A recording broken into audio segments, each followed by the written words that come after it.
Hey guys, welcome back to Hedge. Today we're going to be talking about Ondo, one of the altcoins I'm most bullish on in this crypto season. Before we continue, I just got to say this is not financial advice. Anything here is strictly for news and research purposes, and we do not accept liability for losses that you might incur along the way. That's your business, not ours. Now, moving forward, I just want to jump right into it. We're going to be talking about Ondo. As you can see, the price dipped, but that's okay because down the line, we think that we're going to go back to here, this region, and hopefully in the future, up till about here, which is this region. I think $5 Ondo is very possible. And I think even conservatively, just going back to 2 is very likely. I just want to jump in and talk about the partnerships, why I believe that those partnerships are going to bring it to such a good price return. And to start, I just want to mention BlackRock right there. That's crazy. That's a big partnership. That's an $11 trillion asset under management firm. Largest in the world, bigger than most countries. Definitely not anything to sleep on. And they've already been doing, basically, they're working on tokenizing stocks, tokenizing money markets, tokenizing everything. And with something like BlackRock that's involved with everything, it's only a matter of time before something like Ondo, which is the main choice, probably even BlackRock's secret development thing, there's no reason why they wouldn't blow up together. So if BlackRock is behind it and they're developing it, and Larry Fink has publicly stated that he wants to tokenize everything and he thinks everything should get tokenized, this is inevitable. And in the future where they're talking about using private companies to fund, let's say even like infrastructure bills in America, something like Ondo and BlackRock are going to end up massive when it comes to this kind of stuff. Now, they've even used Ondo to move $95 million in tokenized fund for instant T-bills. And T-bills are basically just instant liquidity for countries to use overnight. Meaning that when a country needs to operate, it needs to operate with a certain amount of debt and cash. And T-bills are usually that instrument that they use to make that happen. So 95 million is a drop in the bucket compared to a 400 to 500 trillion dollar money market. But if it works good with 95 million dollars, it'll work good with billions or trillions of dollars. And I think that's something that people need to take into consideration as being really big news. They're doing this all with BUIDL. And BUIDL is basically BlackRock's tokenized treasury built on Ondo. So basically what it comes down to is they have one tokenized treasury that they're building with Ondo for BlackRock, and it's becoming one big web thing of money markets and eventually probably even stocks being tokenized. The whole point of tokenization is it just allows for more transparency and it allows things to be brought in more easily. Meaning that like they want to raise funds, they could do it bam, instantly through tokenization, and it can be done democratically to some degree and on an open source blockchain, which is very interesting. And I think that alone is a pretty big use case. The other thing too is that they've also did their first chain transaction with Kinexys, which is basically JPMorgan's like tokenization effort.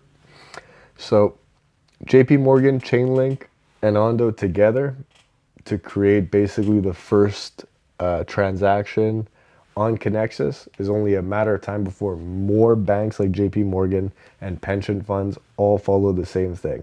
Notice the rhythm here. All these massive companies that are trying to get in on Wall Street are all trying to tokenize.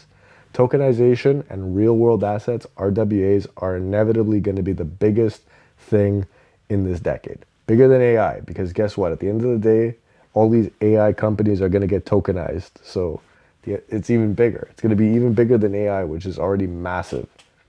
So keep that in mind. The other thing too is when we go back to its partnership list, you're going to see here, we also got Coinbase. And Coinbase is interesting because think about who owns a lot of Coinbase shares. 10% of Coinbase's shares are owned by BlackRock. Yeah, isn't that convenient? And you know what else is interesting? USDC, which is Circle, which is Coinbase's stable coin. They're the ones that launched it. Guess who owns that? BlackRock. So isn't it a little bit interesting to think like, oh, Ondo is partnered with Coinbase, who is partnered with BlackRock, who is now indirectly partnered with Circle. which is USDC.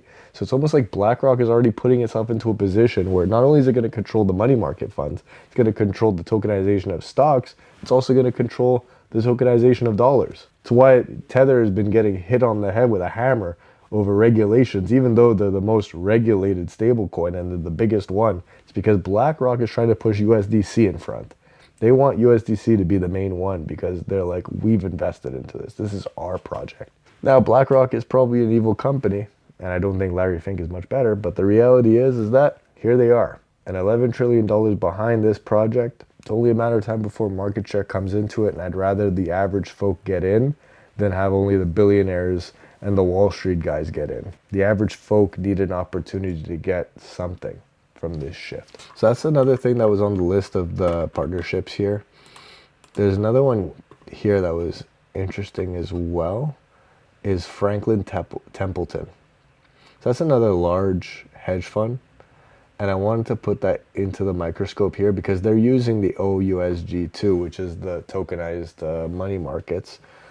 And there's a few others here, but Franklin Templeton's pretty big. And that was definitely something that is considerable to note, that BlackRock and them are in this together, which kind of makes me realize that all these banks, all these pension funds, they're all getting behind Ondo and they're all getting in bed together to tokenize everything. So if that's the general market trend and that's where things are going, it's better to be on board than off board because that ship is sailing, and when altcoin season takes off, it's going to sail with or without you, you know. So I hope that doesn't make you guys FOMO, but it's definitely something to consider. It's something that I've considered, and it's something that made me kind of flip my switch in my own portfolio to get more invested into Ondo. I think that more or less covers the basis of what this video represents. If there's any new updates that come out with Ondo, I'll definitely be covering them, and I'll even probably cover some of the main things that we covered today to reiterate them as well. If you stayed to the end, thank you for your viewership. Like, comment, subscribe, and stay tuned for more altcoin and crypto related news. Take care.